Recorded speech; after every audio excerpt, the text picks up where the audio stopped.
రామయ్య వద్దకు వచ్చిన హనుమ సీతమ్మ తల్లి జాడ దొరికిందని, ఆ మహాతల్లి త్వరలోనే మీ చెంతకు చేరుతుందని చెప్పి, తల్లి సీతమ్మ జాడ దొరికే ఓ రాముడా, సీతమ్మ జాడ దొరికే ఓ రాముడా, ఇంక చింత నీకు దేనికయ్యా నా రాముడా, చింత నీకు దేనికయ్యా నా రాముడా, అశోకవనములోన ఓ రాముడో, అశోకవనములోన ఓ రాముడో, అమ్మ సీతమ్మ ఉన్నదయ్యా నా రాముడా. మానవత్వం లేని మాయల రావణుడు మా తల్లి సీతనెంతో గోసబెట్టుకున్నాడయ్యా, మా తల్లి సీతనెంతో కోసబెట్టుకున్నాడయ్యా. అవరికి దేవతైన అమ్మ సీతమ్మను అనరాని మాటలంటూ చిత్రహింస పెట్టినయ్యా. అనరావా. ఆ లోకాల తల్లికే ఓ రాముడో, ఆ లోకాల తల్లికే ఓ రాముడో, ఇంత శోకాలు ఎందుకయ్యా నా రాముడా.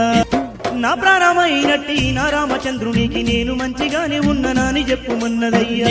కొప్పులో బిళ్ళను తీసి ఇచ్చినదయ్య నా రామునికి నా గుర్తుగా చూపమని. కొప్పు బిళ్ళ తీసుకోవో ఓ రాముడా, ఈ కొప్పు బిళ్ళ తీసుకోవో ఓ రాముడా, జ్ఞాపకాలు చూసుకోవో